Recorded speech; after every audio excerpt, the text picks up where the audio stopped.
Bismillahirrahmanirrahim. Assalamualaikum warahmatullahi wabarakatuh.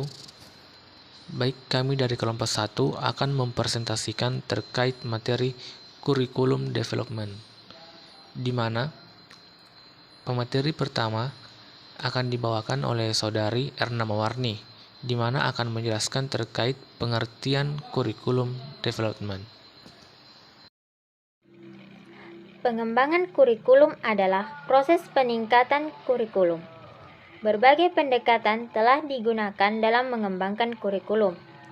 Pengembangan kurikulum dapat didefinisikan sebagai semacam proses langkah demi langkah yang digunakan untuk menciptakan perbaikan positif dalam kursus yang ditawarkan di perguruan tinggi. Pendekatan yang biasa digunakan terdiri dari analisis, desain, pemilihan formasi, dan review. Dunia berubah, pendekatan dan profil berkembang dan perspektif baru pada penelitian dan profesi mempengaruhi kurikulum. Teknik dan strategi pengajaran yang inovatif serta pembelajaran transformatif atau pembelajaran campuran terus-menerus dirancang untuk meningkatkan pengalaman belajar siswa. Akibatnya, sebuah institusi harus memiliki rencana untuk mengakui pergeseran ini dan kemudian dapat menerapkannya dalam kurikulum. Ini saya akan membahas tentang landasan pengembangan kurikulum. Secara umum, pengembangan kurikulum dikelompokkan dalam 4 jenis landasan, yaitu landasan filosofis, landasan psikologis, landasan sosiologis, serta landasan ilmu pengetahuan dan teknologi. Yang pertama, landasan filosofis. Landasan filosofis mengandung arti bahwa pendidikan senantiasa berhubungan dengan manusia, baik itu sebagai objek, sebagai subjek, maupun sebagai pengelola. Dengan demikian, pendidikan senantiasa berintikan antar manusia. Di dalam interaksi tersebut, tentu saja ada tujuan dan sasaran yang harus dicapai. Ada materi atau bahan yang diinteraksikan, ada proses yang ditempuh dalam menginteraksikannya, serta ada kegiatan evaluasi untuk mengetahui tercapaian proses dan hasilnya. Selanjutnya yaitu dikatakan bahwa kurikulum pada hakikatnya adalah alat untuk mencapai tujuan pendidikan, karena tujuan pendidikan sangat dipengaruhi oleh filsafat atau pandangan hidup suatu bangsa. Maka tentu saja kurikulum yang dikembangkan juga akan mencerminkan filsafat hidup yang dianut oleh bangsa tersebut. Oleh karena itu, terdapat hubungan yang sangat erat antara kurikulum pendidikan di suatu negara dengan filsafat negara yang dianutnya. Sebagai contoh, Indonesia pada masa penjajahan Belanda, kurikulum yang dianut pada masa itu sangat berorientasi pada kepentingan politik Belanda.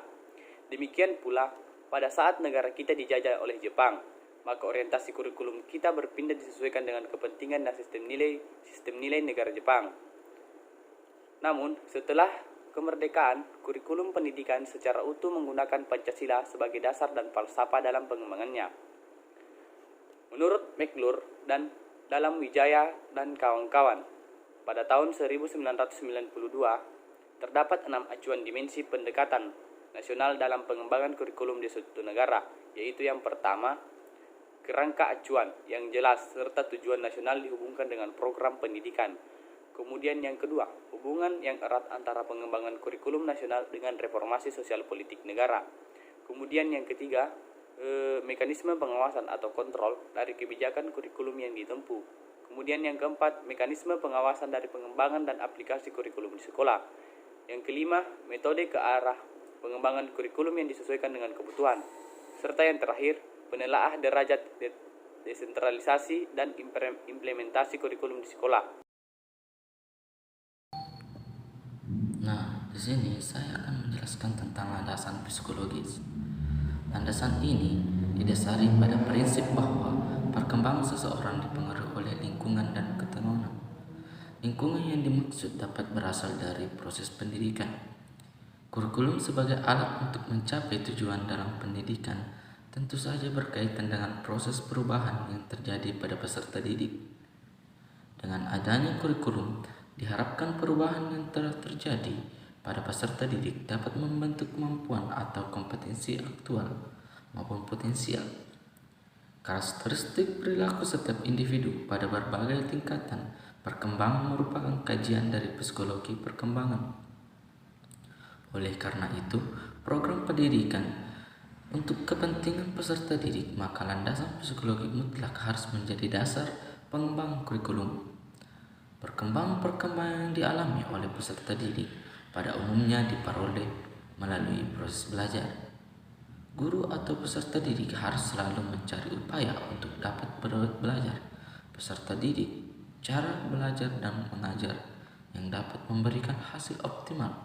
Tentu memerlukan pemikiran yang mendalam, yaitu lihat dari kajian psikologis belajar. Nah, anak adalah pribadi yang unik, harus diperhatikan dalam pengembangan kurikulum pendidikan. Setiap anak merupakan pribadi tersendiri dan memiliki perbedaan dan juga persamaan. Implikasinya adalah, yang pertama, setiap anak diberi kesempatan untuk berkembang sesuai dengan bakat, minat, dan kebutuhannya. Yang kedua, di samping disediakan pelajaran yang bersifat umum yang wajib dipelajari setiap anak di sekolah, disediakan pula pelajaran yang sesuai dengan minat anak. Yang ketiga, kurikulum di samping menyediakan bahwa ajaran yang bersifat kejuruan juga menyediakan bahan ajaran yang bersifat akademik bagi anak yang berbakat di bidang akademik, diberi kesempatan untuk melanjutkan studi ke jenjang pendidikan yang lebih tinggi. Nah, yang keempat, kurikulum memuat tujuan yang mengandung pengetahuan, nilai atau sikap dan keterampilan yang menggambarkan keseluruhan pribadi yang utuh lahir dan batin. Pada hakikatnya, pandangan tentang seorang dalam belajar dipengaruhi oleh aliran psikologis belajar. Pada perkembangannya, psikologi belajar atau teori belajar ini memuat berbagai aliran, misalnya teori disiplin, mental atau teori daya, behaviorisme, dan perkembangan mental. Pengaruh dari teori belajar terhadap proses belajar seorang akan dibahas secara khusus dalam prinsip-prinsip belajar. Yang ketiga yaitu landasan sosiologis. Landasan ini didasari bahwa pendidikan adalah proses budaya untuk meningkatkan harkat dan martabat manusia. Pendidikan adalah proses sosiologi melalui interaksi insani menuju manusia yang berbudaya. Dalam konteks inilah, anak didik dihadapkan dengan budaya manusia, dibina dan dikembangkan sesuai dengan nilai budaya untuk menjadi manusia. Kurikulum dalam setiap masyarakat pada dasarnya merupakan refleksi dari cara orang berpikir, berasa, bercita-cita, atau kebiasaan-kebiasaannya. Karena itu, dalam mengembangkan suatu kurikulum perlu memahami kebudayaan. Kebudayaan adalah pola kelakuan yang secara umum terdata dalam satu masyarakat, meliputi keseluruhan ide, cita-cita, pengetahuan, kepercayaan, cara berpikir, dan kesenian. Pengembangan kurikulum yang dilandasi oleh hal tersebut sifatnya umum, artinya berlaku bagi kehidupan masyarakat. Baiklah, selanjutnya yaitu landasan ilmu pengetahuan dan teknologi atau biasa disebut sebagai IPTEK.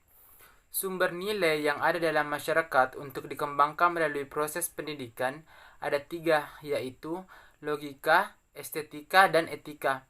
Ilmu pengetahuan dan kebudayaan adalah nilai-nilai yang bersumber pada logika atau pikiran. Sebagai akibat dari kemajuan ilmu pengetahuan dan teknologi yang pada hakikatnya adalah hasil kebudayaan manusia, maka kehidupan manusia semakin luas, semakin meningkat sehingga tuntunan hidup pun semakin tinggi. Pendidikan harus mengantisipasi tuntutan hidup ini sehingga dapat mempersiapkan anak didik untuk hidup wajar sesuai dengan kondisi sosial budaya masyarakat. Dalam konteks inilah, kurikulum sebagai program pendidikan harus dapat menjawab tantangan dan tuntutan masyarakat.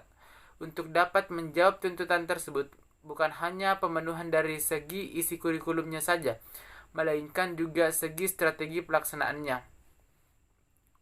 Oleh karena itu, guru, pembina, dan pelaksana kurikulum dituntut lebih peka mengantisipasi pengembangan masyarakat, agar apa yang diberikan kepada siswa relevan dan berguna bagi kehidupannya di masyarakat. Calhoun, Like, dan Keller merinci 7 fungsi sosial pendidikan yang patut diperhatikan oleh para pendidik, yakni yang pertama mengajar keterampilan, mentransmisikan budaya, mendorong adaptasi lingkungan, membentuk kedisiplinan, mendorong bekerja berkelompok, meningkatkan perilaku etik, dan memilih bakat dan memberi penghargaan Pada prestasi. kesempatan ini saya akan menjelaskan terkait siklus pengembangan. Pengembangan kurikulum merupakan rangkaian sebuah siklus yang terdiri dari perencanaan, pengembangan, pelaksanaan, dan penilaian. Nah, berikut proses siklus pengembangan yang dapat digambarkan, di mana yang pertama itu pengembangan kurikulum. Perencanaan kurikulum pada dasarnya adalah penyiapan dokumen kurikulum berupa kurikulum dokumen inti, pedoman, dan suplemen yang merupakan paket kurikulum. Dokumen yang dikembangkan didasari atas beberapa analisis, meliputi yang pertama analisis kebutuhan masyarakat, B. Analisis kebutuhan pengembangan ilmu pengetahuan dan nilai-nilai, dan yang terakhir yaitu analisis kebutuhan peserta didik. Dalam implementasinya, perencanaan yakni perencanaan jangka panjang, jangka menengah, dan jangka pendek. Perencanaan kurikulum jangka panjang merupakan kurikulum yang dikembangkan secara nasional dengan istilah standar muatan nasional. Standar tersebut berbentuk kerangka kerja yang memberikan informasi umum mengenai keseluruhan mata pelajaran yang harus dipelajari, apa yang perlu diketahui pada setiap mata pelajaran, maupun apa yang perlu dilakukan pada setiap mata pelajaran. Yang kedua, pengembangan kurikulum. Kurikulum merupakan suatu sistem yang memiliki komponen-komponen tertentu. Komponen-komponen tersebut adalah tujuan, inti, metode, dan evaluasi. Dalam praktiknya, pengembangan kurikulum harus melibatkan banyak pihak yang terkait yang memiliki tugas dan tanggung jawab yang berbeda. Pihak-pihak antara lain: A. Pengambil keputusan yang terkait dengan penetapan kurikulum, B. Ahli kurikulum, C. Ahli disiplin ilmu, D. Ahli psikologi, dan E adalah pengajar. Yang ketiga, komponen tujuan. Tujuan berkaitan dengan arah atau hasil yang diharapkan. Dalam skala makro, rumusan tujuan kurikulum erat kaitannya dengan filsafat atau sistem nilai yang dianut masyarakat. Bahkan rumusan tujuan menggambarkan suatu masyarakat yang dicita-citakan. Misalkan, sistem nilai yang dianut masyarakat Indonesia adalah Pancasila, maka tujuan yang diharapkan oleh suatu kurikulum adalah terbentuknya masyarakat yang berlandaskan nilai-nilai Pancasila. Dalam skala mikro, tujuan kurikulum berkaitan dengan nilai dan visi sekolah, serta tujuan-tujuan yang lebih sempit, seperti tujuan setiap mata pelajaran dan tujuan proses pembelajaran. Dari pernyataan di atas, maka tujuan dalam kurikulum dapat diklasifikasikan ke dalam 4 tujuan yang hierarkis sebagai berikut. 1. Tujuan pendidikan nasional, 2. Tujuan institusional, 3. Tujuan kurikuler, dan yang terakhir tujuan instruksional atau tujuan pembelajaran. Yang keempat yaitu komponen isi atau materi. Materi atau isi pelajaran merupakan pengalaman yang akan diberikan kepada peserta didik selama mengikuti proses pendidikan atau proses pembelajaran. Pengalaman belajar ini dapat berupa mempelajari mata pelajaran atau kegiatan yang berkaitan dengan mata pelajaran, lingkungan masyarakat yang sesuai dengan tujuan kurikulum. Materi kurikulum disusun sesuai dengan tujuan yang telah ditetapkan dalam bentuk pengetahuan, yaitu ide, fakta, konsep, prinsip, dan prosedur, serta kemampuan, yaitu keterampilan dan kecakapan. Perlu dipahami bahwa materi kurikulum disusun didasarkan pada perkembangan kognitif siswa, misalnya berpatokan pada teori belajar Piaget ataupun teori Bruckner. Sajian materi perlu memberikan dorongan bagi siswa untuk beraktivitas yang menyediakan pengalaman belajar sehingga siswa memungkinkan bertanggung jawab dalam membuat rancangan, proses, dan penelitian. Untuk itulah, Sajian materi harus memberikan rangsangan keingintahuan siswa dan membantu mereka dalam mengekspresikan gagasan dan idenya, serta mampu mendorongnya untuk mengomunikasikan ide ilmiahnya. Yang kelima yaitu komponen metode atau strategi.